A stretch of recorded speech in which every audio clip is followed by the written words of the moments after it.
Hey everybody, Local Growth Academy. Got my buddy over here, Russell Peach from Peach Painting, and we are going to talk about all kinds of fun stuff about growth. Um, Normally, we dig in a lot into marketing because that's my specialty, but I wanted to dive into a bunch of other cool things with Russell here today. But with that being said, if you guys don't know, Russell is the founder of Peach Painting down in the Tampa area. And Russell, you started in like 2015, was it? Was that the year that you started? 2015. Yep. And you were only 18 years old, like straight out of high school, started it? Yeah, just right before my 19th birthday. Dude, that's awesome. Well, dude, before we jump into like the cool strategy kind of stuff, you want to kind of give some everybody like just a real quick backstory on who you are? Sure. Yeah. Russell Peach, born and raised Tampa, Florida.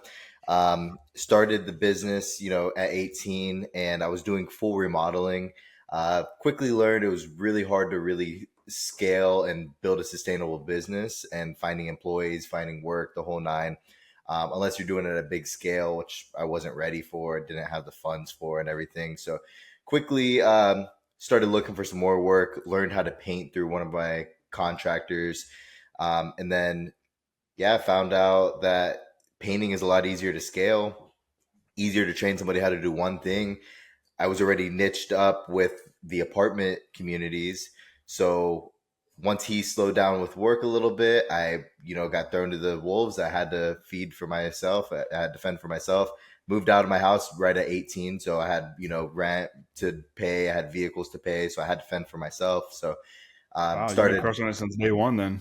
yeah, 100%. I Yeah, bought my first car at 16 before I could drive. So that's awesome. yeah. That's great. So definitely thrown to the wolves. I had to find something to work. Found painting is gonna work. So I'm like, great, let's run with it. Then sold to some apartment communities because my main contractor dried up. I had to find a way for ends to meet. And then one thing turned to the next. Next thing you know, 2 3 years after that, we're just painting probably 3 4 apartment communities, all their interior repaints. That went on for about 6 years, I'd say. The first 2 years, it probably had one or two painters. Then 6 years later, we probably had six full time subs. Business was on autopilot. It was fully self sustainable, about doing 4 to 500K in revenue. Then I jumped off, was buying and selling real estate, took a huge loss, learned a lot about business there. Then came back, yeah, and real life, not only business, but real life, Yeah, boom, right in the yeah. face. Then I went back to my roots of painting and I learned residential painting, got into residential painting. That was about 2.5 years ago where I really started my residential painting side. Then just really hit the ground heavy, continuously invested into myself, surrounded myself around the right people, right mentors, right coaches, invested into my financially, time wise. Then one thing led to the next. We Now that was 2.5 years ago. We went from 500K to $1 million in revenue my first year in residential. Then my second year in residential, we did about a 35% increase. And then now we're starting our third year, and we're hoping for about a 80 to 90% increase this year, trying to hit two So million you're trying to dollars. hit just around two then? Is that Yep, your right goal? around 2 Right million. on. Yeah, If not a little bit more. yeah. That's awesome. That's really awesome. So I didn't even realize I knew you did apartments and stuff. I didn't realize how you went from like remodeling to painting apartments. I just knew you were painting apartments. I didn't even know that first part of the story. That's pretty cool. Yeah, remodeling. I mean, I can, if I wanted to, if I had the time to, or like I said, if I wanted to. I don't have the want at all, but I could do all my flooring in my house. I could do custom kitchen remodels, custom bathroom remodels. So that, and not to discredit our whole painting industry, but we all know that takes a different kind of person. It's a lot deeper, harder work doing all that. Not that painting isn't hard; it's just a different type of hard. So yeah, that's where I started. So now when I saw painting, I'm like, wow, this is easy. This is a walk in the park because I'm used to doing all this Dude, roofing, think about like flooring. carpet layers, dude. Like, dude, they're like constantly whacking their knees like all the time, man. Like that's a shorter career. And you think about roofers getting like absolute, Mm, especially in Florida, getting demolished by that sun every yes. day. I helped a person do a roof one time. I was probably like 17 or 18 years old and I made good money and I was like 10 shades of red. And I was like, never, ever, ever doing that again. Wasn't Never. good enough money then, huh? No, And no, God, also no. your skin complexion, I could see why. Oh yeah, that was a real You- bad idea. I think I was probably sunburned about the time I said yes before I even got on the roof. I was probably already yeah, burned. just thinking about it, you're already glowing. Oh yeah, man. Yeah. I one of the reasons I got out of paint contracting myself was because of the sun. Like, Yeah. slinging a brush inside, like no big deal. Like I was running paint crews and I enjoyed doing that. But like Florida sun, doing outdoor stuff with my skin complexion, man, I mean, I'd have a big brim hat, I'd wear sun shirts, I'd put sunscreen everywhere and it'd still be burned, you know? Yeah, it is rough on the body, but back to the carpet kickers, their knees are bad. That's back to flooring as well. I was doing a lot of flooring and my knees were already shot from a kid because I was playing catcher as a kid my whole life growing up. So I'm always on Ah, my popping down, popping up, so and you already had kind of sensitive knees when you were doing that remodeling? my knees were already shot at 18 years Yeah. old, which I don't know how that Yeah. works, but it did. Then luckily I didn't make it big in baseball because I wouldn't have lasted. So then, Yeah. yeah, then starting flooring, my knees were shot. And then, yeah, luckily, then I'm like, you know what? Painting is a breeze. I don't have to worry about the Yeah. knee issue or anything like that. I'm Yeah. Latino, so I guess I don't get, sunburn like you do a little bit. So Yeah. Dude, that's awesome backstory, man. Well, for dude, sure. let's dive Appreciate in, man. I know a lot of people, a lot of people that I talk to in this Facebook group and other Facebook groups and people that follow me, and I know a lot of people that follow you are in that single crew, like they're still in the brush kind of mentality, right? And it for so sure. I think one of the things that would be really cool is like you were there from day one, and now you're running multiple crews. You're at like a little 1.3 million, give or take, and Yep. you're on your way to hit two. Let's talk some strategies about how people can get from that point A to point B.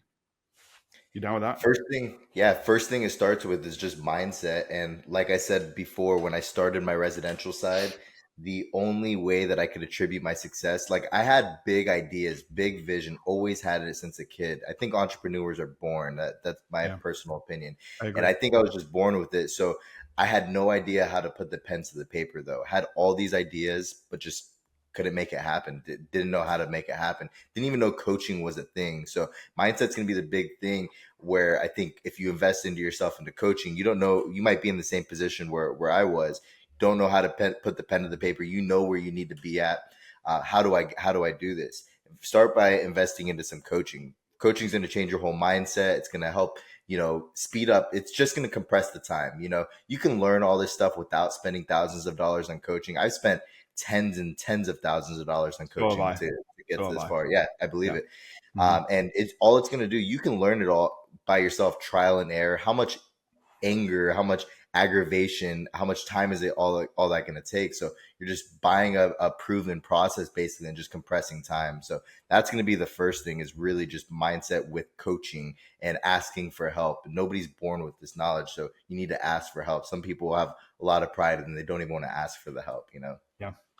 I see pride a lot, and it's gotten in my way before too, where like I'm smart enough, I'm good enough, I should be able to do this thing, you know, and I get that, and innately we all want to be like good enough to do the thing, but the reality is sometimes just random what we get stuck on in life and our journeys, and asking for help isn't a bad thing.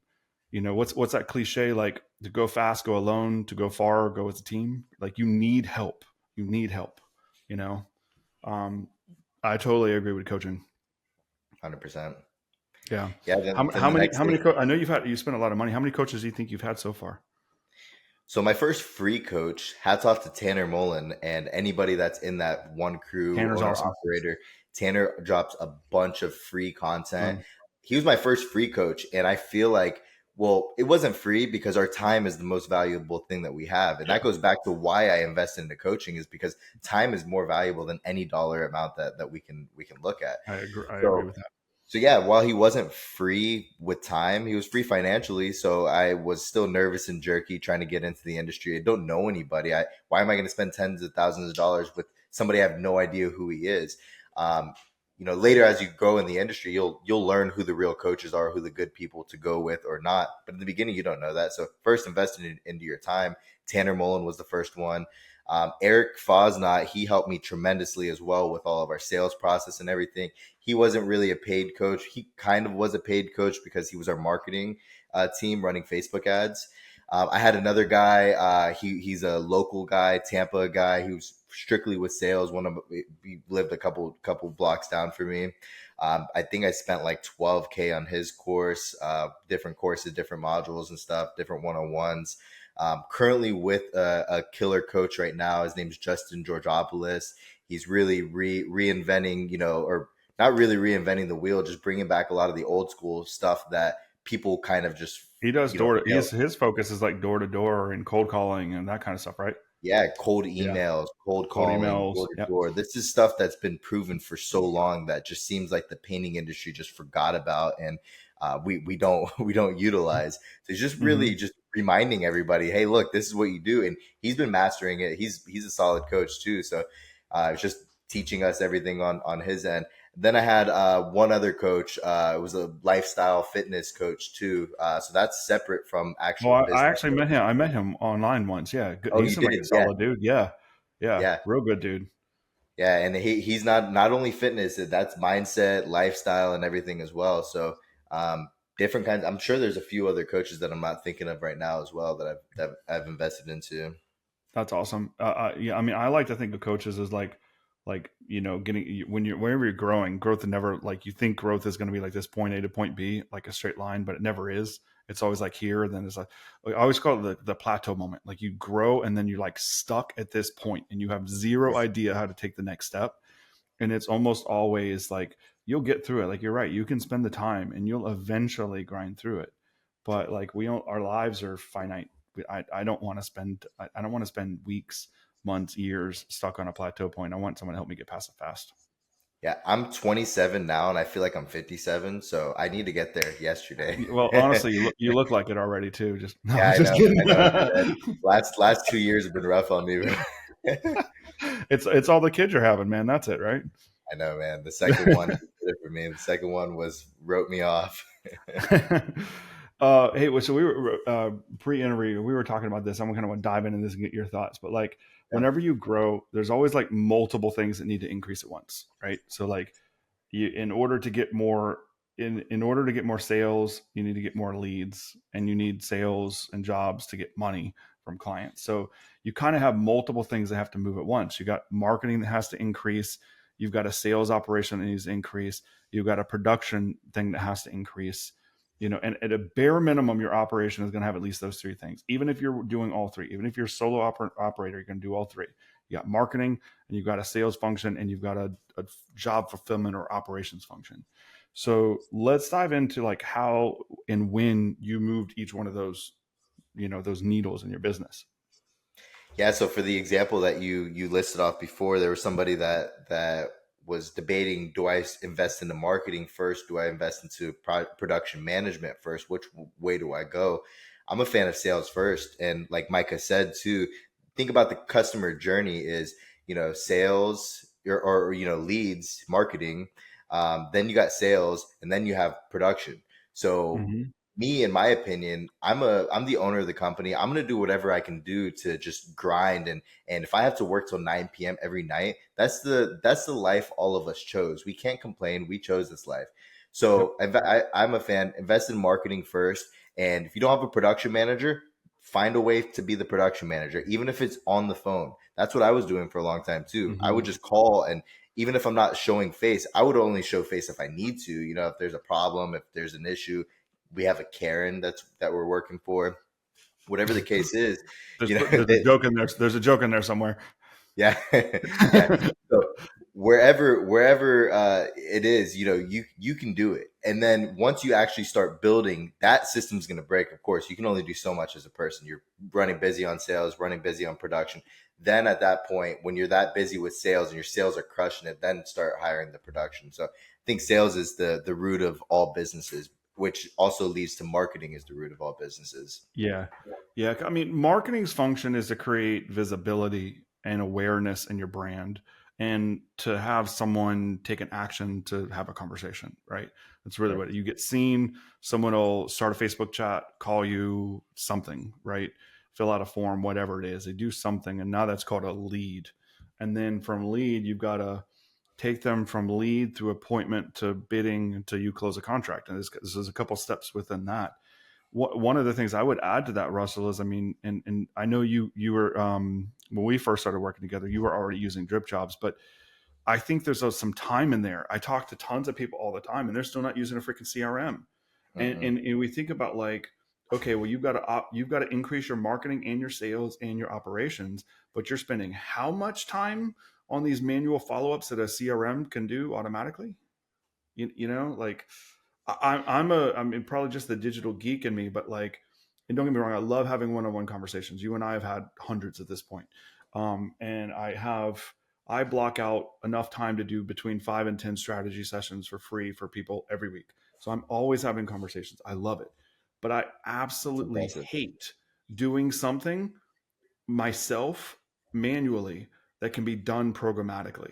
It drives me nuts. Like, I don't want to do it. I mean, probably just the lazy side of me, you know what I mean? But like, I don't want to do something. So I think, like, there's some time savings in there. When in that journey for you, did you try to start getting operations and departments, and like, what part of that journey did you say, like, oh, I really need this automation? Right away. Almost right away. Yeah, right away. So I think I came into the resident. Well, actually, not with the apartments. It was a little bit different. It was the softwares that I looked into for the apartments in my first 6 years. It was a lot different. It's a high volume. The softwares are 300-400 bucks. They're super complex, just way over what I needed. I was simply doing everything off of WhatsApp, texting our crews off of WhatsApp. But they Okay. were repeat clients. I wasn't pounding the pavement. I Yeah, wasn't doing yeah. residential repaints. Well, When I got, you don't need to convince people to work. You already got the yeah, relationship. You're just all you're doing yep. at that point is scheduling jobs. You probably could do it with WhatsApp and a Google Calendar. It'd be just I fine. didn't even do Google Calendar. 100% Just WhatsApp. WhatsApp. Yeah, Yeah. perfect. Yeah, Um, easy peasy. but then when I got into residential, I I say that I got in a little spoiled, and I say spoiled because I had all this cash flow already. We were doing 500K plus a year in our commercial with very little overhead. So I was able to transfer all the excess of funds and build up a residential. So my idea with everything was I was thinking too long. I was almost an analysis paralysis, and I Yeah. was overthinking everything, which was good in a certain sense on certain topics. But in this case scenario, I really wanted to make sure everything I did was done correctly. So vested in a drip jobs. That's the first and only CRM I've ever used on residential painting. It's Okay. been great for us. So shout out to them on that. And Um, also Tanner, for those of you that don't know, the Tanner we were talking about from the liftoff event, and his coach is also the same Tanner behind Drip Drops. Awesome, awesome dude. Yep. But I also like to interject because, yes, I agree with you 100% on the CRM thing, but there's some data points that I like that I'm still confused about even to this day. There's a Like what? really good buddy of mine, Integrity Painting. They're out of Colorado. Shout out to Daniel. He's a beast. $4 Yep. million a year, beast. No CRM. Are you How do kidding you me? do No it? CRM I at don't 4 million know. a year? Yeah, You he's know, operating off of AOL email too, so we are all laughing at him for that as well. but But does he send his customers the CD-ROM where they can do the free trial? yeah, he has a Sorry about Rolodex, like the old that. Rolodex. Probably still has the beepers. Well, I mean, I think that, like, going back to, like, the Justin stuff you're talking about, like the door to door stuff. Like, I think in one of my principal beliefs, I get a lot of people ask me, like, what's the best marketing channel? Honestly, it doesn't matter. Whichever one you want to do and will stick with is going to work. Like your health coach. Well, what's the best workout? I don't care. Which one are you going to actually do every day? Right? Like, I Yep, don't care if you pick bicycling or weightlifting or yoga, or if you're not going to do one, it's not going to be beneficial. If you are going to do it yep, and stick with it and improve it, it's beneficial. It really doesn't matter which one it is. So sure. the dude that's doing $4 million, it's probably more about his consistency than anything. 100%. Yeah, because You know, maybe he has different systems in. Well, I'm sure it's not a maybe. I'm sure he has different systems in place to where it works. there's So got it to be definitely, something to track it. I mean, even if yeah, it's pen and paper, he's got to have something. You can't deal with that spreadsheets. many I'm leads and sure. not have I'm something. sure. Yeah. Yeah, I'm sure it's spreadsheets. But at the end of the day, like just to my ideology off of it is that, yeah, CRM's great, but some people could have limiting beliefs and like, I can't afford a CRM. Oh, I have to implement this whole CRM, because some CRMs can be super robust. but Yeah. just don't have limiting belief because it could work either way. Yes, it's great and it's going to make your life a lot easier, more efficient, probably successful, more successful, easier to succeed. But it could still be done without it. So just no limiting beliefs It on could that. be done without it. And I can also tell you that I see a ton of my clients get a CRM, not use it, and then blame the CRM on their failures later. Sure, So at the end of the day, we all got to do the work. The work and sure. our work ethic and our drive and our consistency and all that thing, I think are, I mean, you just said it. The dude's making 4 million a year without a CRM. Like a CRM is a helpful tool, but it is not required. The work is though required. Yeah. Yeah, and somebody on Facebook, Jason, yeah, the salesman should be responsible for follow up, but of course the automations just make it that much better for follow ups. That's why I love drip jobs, because Well, you can hit them both. and I use a CRM, and I don't use drip jobs because I'm not a painter. I'm a marketer. I use a CRM called Active Campaign, but it has the same column view. Like it looks the same. It looks exactly the same. Nice. And I use it almost like organizations. Like think about like in your closet. Like okay, your underwear goes here, your undershirts go here, your suit pants are over here. Like you different areas of your closet for different kinds of clothes. Like everyone knows this is where my pajamas go, right? So for me, it's just like a basket. It's like when I'm looking at it, I'm like, okay, these leads are new. These leads I've talked to once. These leads have a second call scheduled. That it's just that, you know what I mean? It's not rocket science. It's just organizational. And for This me, it just helps me process it. That's all. funny idea, just because you're bringing that up. Do you color code your clothes in your closet? I do. Being a military guy, I figured Mhm. that. I'm not a Mhm. military guy, but I do the Yeah. same as well. I color code all the shirts, dress shirts, going out shirts, gym shirts, and I have everything's color coded. I have been more lax with that, but like straight out of the military, I mean, they had these. I mean, it was so crazy. Like, let's just say your wall locker was this big, and you had 10 items hanging.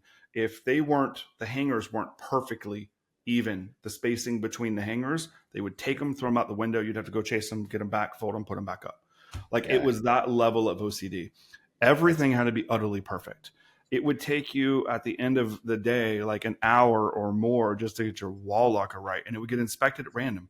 You can like you have a 3 in the morning and inspect it, so it always had to be right. Um, I don't do that level anymore, but I yeah. do try to. Hey, this is my t-shirts, this is my pants. I do color code them, and it drives my wife nuts. But my shirts and pants must all face the same way. If I and for me, it's always a shirt facing left. If a shirt is facing right, I'm like, oh, what in the world is this? And it All right, drives me crazy. all right. We're the same on that too. Yeah, it only makes sense. Why are you gonna have shirts facing opposite ways? Yeah, I want to um, look when I'm looking at the pattern, because I can see the side, like, okay, this is where my gray shirts are, and I'll yeah, thumb through them on one side, looking for what logo, because I'm looking for one shirt, and sure. then inevitably one's on the other side. I'm like, dude, no. 100%. Yeah. But overview of that, like that mini topic right there, is just these small habits that make who people are every day. You know, 100%. these small habits of organization there just goes to speak to levels of different, different things within our business, within our personal life. Like we're all business. You and I are both business owners. A lot of people listening here are going to be business owners themselves. So your habits are really going to make you. And I was thinking, I remember seeing like I don't know, just a picture or a reel or something like that. I was like, I think it was Rocky Balboa, and he said the difference of me in the ring, the reason why I succeeded so much in the ring was my habits outside of the ring. That's the only Yeah, I attribution agree with that. to his success. Yep. Yep. I've heard that analogy a million and one ways, from different people in different professions, but the way that stuck with me the most is the way you do one thing is the way you do everything. And so, like, if you're lazy about one area of your life, chances are when no one's looking, you'll be lazy about other things too. That's why, like, if someone catches, like, if you have, like, I don't know, like a retail store and you have an employee that, like, maybe they steal something small, like a pack of gum. Like, no one gives a crap about the 25 cents it costs you a pack of gum, but it's the pattern of behavior that is likely Yep. to occur at a higher Yep. level. If they're willing to steal a pack of gum under different conditions, they may be willing to steal something else. And you can take that same thing with your habits, with your beliefs, how you treat people, the way you do work, your work ethic, all that kind of stuff. And I absolutely love that concept. Yeah, and I agree completely with that because, full transparency, I'm always an open book. I'm not going to hide for anything who's listening, who's going to listen to the playback or live. So for me, my back to our coaching thing is I had that coach Dimitri, and what my biggest thing to him was that I don't have personal discipline. Well, I have personal discipline, but there's certain things, I'm running the business and I'm business, business, business all the time, but then there's certain things that, I slack off in my fitness, my food. I'm on go all the time thinking about business, not thinking about myself. So that's where my kickback always to him. That was a big reason I hired him too, was my personal discipline on just fitness, lifestyle and stuff. And then I started just, reverse engineering. If I can't take care of myself as much as I'd like to, can't work out, can't make it to the gym and all, guarantee there's things in my business that are breaking as well. If I'm not disciplined enough to do that, there's other things. Then I That's a started solid looking way. at, That's a solid way to view it, buddy. That's solid. yeah, then I started looking back at certain things and I'm looking at this system's broken, this system's broken. I need to fix this. I need to tighten up on that. So yeah, you always got to look at everything from a third person view, whether it's your life, anybody else's life. I think it's another reason why coaches are helpful because they can tell you the honest truth that sometimes you don't want to tell yourself. 100%. Yeah. 100%. Or even if a close friend group that's willing to be honest with you, but somebody to go to look at you and like, nah, dude, that's not right. If your friends are not honest with you, they're not your friends. I agree. I'm not a fan of placating. I Yep. do not like it at all. I mean, it's it's good to be like Russell. You and I are friends enough. I'd tell you if there was something you do and I thought you were messing up, but I wouldn't come to you in like an asshole-ish way. But Sure. I still would be direct. I'd be like, hey, I think you're messing this up, and I know you would do the same for me. Sure. Um, 100%. I think that's really important. So Yes. let's talk we don't have tons more time. We got a few more minutes, but I want to talk about something else that I think you're really, really good at, and I think you can maybe help people with. So we talked about systems, process, habits, your growth goals, and the marketing to sales stuff. A lot of value in there. Let's talk about team building because I think you're really good at that. You're good at recruiting people. You're good at communicating with people. You're good at getting the right people in the right seats. Talk about that because that's really critical for any organization. You got to be able to get the right person in the right seat to do the thing, or you're going to be stuck. So, what are some tips on there that you can add? Yeah, hire for character. Back to Tanner. That's where I learned that. Hire Love hire that. for character. You're not hiring for skill. You get that 20-year-old veteran painter that looks great on paper, but then you find out he's probably not the most pleasant person to be around, and he's not providing the value to the team, tearing down the culture that you're trying to build. So that's the surface of it. Then it goes into deeper. How do you retain those people? So, excuse me. So my branding, we just rebranded.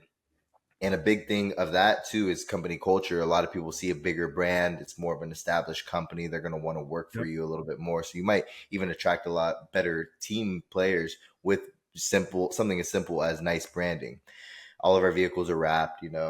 So that's gonna be a next thing. But then on top of that is gonna be company culture events. Like we're going paintballing this month. Heck yeah, There's you know kickoff of bro. the year. Can I sub for you for a week just so I can go to the paintballing trip? No, not I at didn't all, think because so. you, I you didn't think you're so. really good at shooting I'm really real good at guns. shooting. You're gonna Yeah, lose. shooting at paintballs, I know different than shooting real guns. Yeah, you're gonna tear us Yeah. up. One of my crew leads, he was like sponsored. He was like a tournament. He would go to different places and stuff. So Oh, cool. So a tournament paintballer. yeah, he was. So luckily, it's management versus team members. So he's on my side. So Oh, nice, nice. Um, so we're hiring for character, and I believe in that. I believe that skills are easier to teach than character. I 100% believe that. That kind of gets back to like 100%. the way you do one thing is the way you're going to do everything. And Yep. I'd rather have someone that maybe misses a brushstroke or has a drip or has a run on a wall or something, then that's a thing that can be fixed, right? Than someone that treats a customer bad, because at that point you can't fix that, or Yep. at least it's a lot harder to fix. So 100%. we got that, and then culture. What else do you do for culture other than events, though? So good question. So I'm honestly, transparently still trying to build up our culture. Like I feel like we have a good culture, but it's not as good as I'd like to be. And reason being is because I'm kind of like in an in between where, we're not as massive as I know we will be. And we're not as small as we used to be. So, I just bring Gatorades to the crews, whatever I can, try to buy them lunch here and there. Every time I stop by a job site, I always pull the guys to the side and not only talk about the job or how they've been doing in their position, but also talking about just their personal life. Like how's everything going at home? How's your wife? How's the kids? I And think that's important, dude.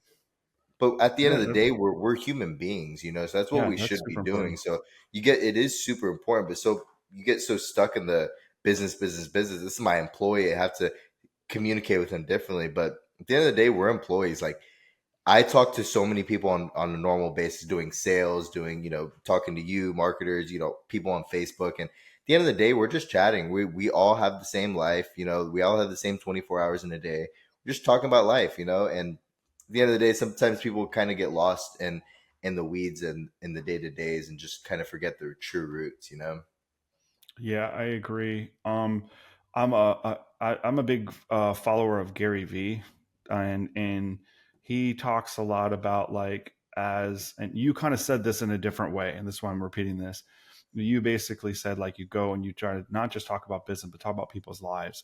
And Yeah, Gary V says like if you're a business owner, you should understand the people that work for you and who they are and what motivates them and what's important to them in their lives.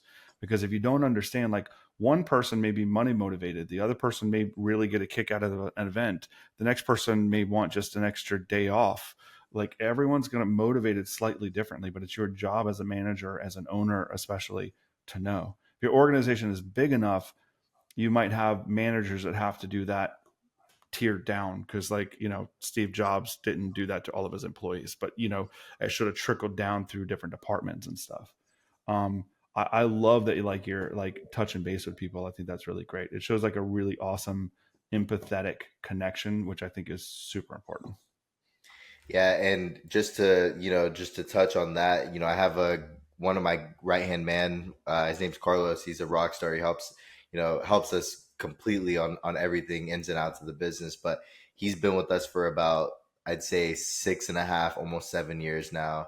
I Dang. had my very first painter that ever worked for us, still works for us now. It's probably, yeah, 7.5 years later, he's still working for us now. So we have a few other guys, 3, 4 years in. So yeah, definitely always just building a long-term relationship and making sure that they're taken care of as best as possible has always been my biggest focus point. I've heard a lot of people debate like, should you focus more on the customers or should you focus more on the employees? And it's kind of like, should you focus on marketing or the operations first? It's a chicken and egg scenario, right? Sure, I personally am of the belief that you should focus on the employee first because the employee is ultimately who takes care of the customer. Not sure. saying you shouldn't care about both, but I would personally lean more towards like 60% of my effort on the employee and 40% on the customer instead of the other way around. Sure. You're going to be Yeah, working with those employees longer than the customers. They're going to be there day in and day out. Customers have a shorter life cycle, but I agree with that um, completely. Customer's going to be there for a couple of days, residential project, couple of days. Your employees are there for years. yeah, for sure. All right, dude. Well, I think we're gonna stick around on Facebook Live and answer a couple questions as they come in. But for the podcast, that's it, dude. Thank you so Cool. much. Tons and Yeah, tons of value. I always learn something coming from you, and I love that. I love when I can, learn from people. And you were my client once, and I think that's just really great. I know you like learning from people. I like learning from people, and I appreciate 100%. your time and being on here. Yeah, thanks for So having me on. absolutely. All right, guys. See you later.